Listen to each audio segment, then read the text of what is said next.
ሃይሶት 40 በጋርዱላ ዞን ውስጥ በሚገኙ በአራቱ ብሔሮች አዲስ ዓመትን ለመቀበል በእረፍት ጊዜ መጫወት የሚል ትርጓሜ ያለው የአራቱ ነባር ብሔረሰቦች የአዲስ ዘመን መለወጫ የሆነው ሃይሶት 40 በዓል በተለያዩ ሁነቶች እየተከበረ ይገኛል። ላለፉት 2 ቀናት የባህል ልማታችን ለብልጽግናችን በሚል መሪ ቃል በዞኑ ዋና መቀመጫ በጊዶሌ ከተማ ሲካሄድ የቆየው 7ኛው የባህል ቋንቋና ታሪክ እንዲሁም የፊላ ባህል ፌስቲቫል ተጠናቋል። በሲምፖዚየሙ የባህል እሴት ግንባታ፣ ሰላም፣ ትምህርትና የኢኮኖሚ ግንባታን የሚዳስሱ ጥናታዊ ጽሑፎች በምሁራን ቀርበው ውይይትም ተደርጎባቸዋል። የደራሼ፣ የኩሱሜ፣ የማሾሌና የሙስዬ ባህሎችን እሴትን ጠብቆ ለትውልድ ለማስተላለፍ የተጀመሩ ስራዎች ሊጠናከሩ ይገባል ብለዋል ተሳታፊዎቹ በሰጡት አስተያየት። ከአራቱ ነባር ብሔሮች ማህበራዊ እሴታቸው፣ ባህላቸው ምን ይመስላል የሚለውን ነገር እውነት ለመናገር ጅምር ስራዎች ተሰርተዋል ባይነኝ ጅምር ስራዎች ተሰርተዋል። ከዚህ በፊት እንደነዚህ አይነት ዲቴል የሆኑ ጥናቶች እግር በእግር ትንሽ እየተሰሩ ቢሄዱ ምን ያህል እየተሟላ እንደሚመጣ ማሳያዎች አሉ ማለት ነው። ባህል ማለት አንዱ ቋንቋ የምንለው ባህል አካል ነው። የምንለብሳቸው ልብሶች ከአንዱ የሚለየን ባህል ነው። የእርሻ አተራረሳችን ባህል ነው። የምግብ አዘገጃጀቱ ባህላችን ነው። የምናደርጋቸው ስርዓቶች የእርቅንም ይሁን ያሉ እነዚህ ባህሎቻችን ናቸው። የሚገርመው እኔ በጣም የገረመኝ አንዱ ከኛ ባህል በኢትዮጵያ 12 ወር ነው ያለው፣ በእኛም ማህበረሰብ 12 ወር ነው ያለው በራሱ ቋንቋ ተናግሮ። ይሄ ሊደነቅ አይገባም? ትልቅ እሴታችን ስለሆነ፣ ትልቅ ባህል ስለሆነ፣ የራሱ ታሪክ ያለው ስለሆነ በቀጣይም ትኩረት ሰጥቶ ሊሰራ የሚገባንና በአግባቡ ያልሰራን የወቅቶችን በአማርኛ 4 ወቅት አለ፣ በእኛም 4 ወቅቶች አሉ። ይሄ የራሱ ባህልና ልዩ ታሪካዊ ነው፣ እውቅና ልንሰጥ የሚገባው ነው።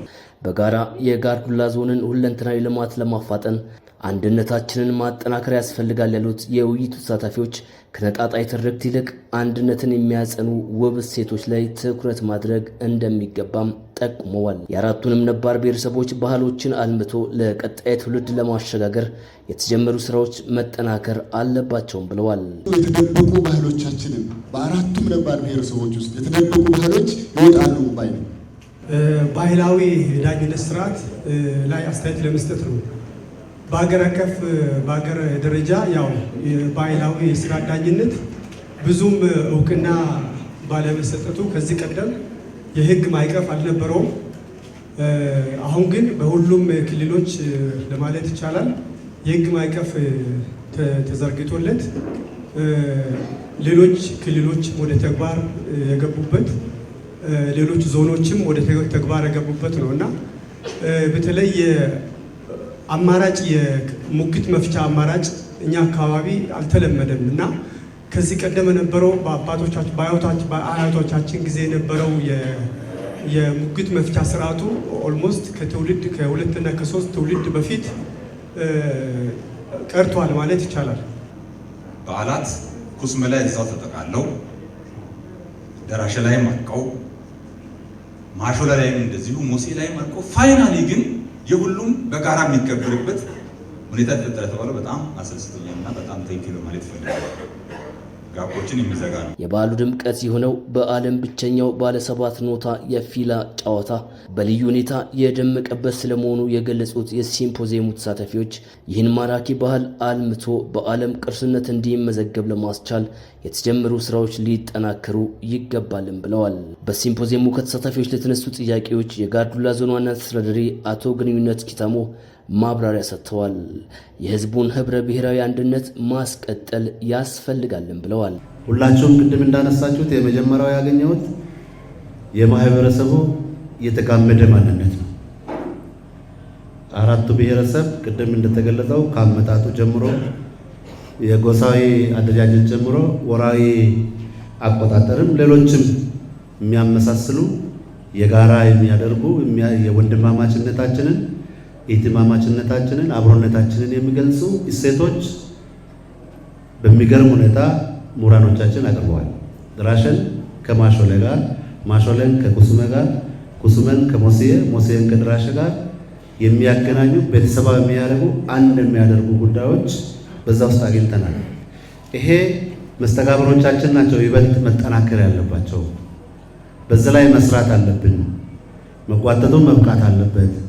በሲምፖዚየሙ ማጠቃለያ የሰጡት የደቡብ ኢትዮጵያ ክልል የብሔረሰቦች ምክር ቤት ዋና አፈ ጉባኤ አዳማ ቲንጳዬ የዞኑ ሕዝብ የተጋመደ የባህልና የታሪክ ባለቤት ስለመሆኑ አመላክተዋል።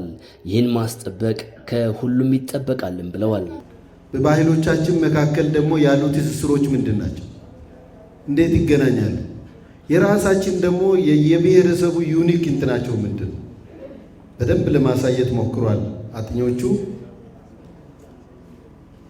የምንመሳሰልበት ምክንያት አሁን በተጨባጭ የምንኖርበት አካባቢ አንድ አይነት ነው። በተፈጥሮ መሬት ላይ ቁጭ ያለበት ቦታ እንገናኛለን። ስለዚህ ፈጽሞ መነጠል አይቻልም። ይሄ ውሃና ዘይት ሆኖ አይገናኝም የሚል ነገር ሊመጣ አይችልም። የምንወራረሰው ነገር አለ። ለአብነት ኩራይላ ለምንድን ነው ወደ እንትን የመጣው? ወደ አታያ ከኩሱመ ጋር እዛው ቅርብ ስለሆነ አይደል? ንግግራቸው ራሱ የአታያዎቹን ታስተውላላችሁ ሲናገሩ የኩሱመውን ያመጡታል እኮ ወደ ድራሼ ውስጥ።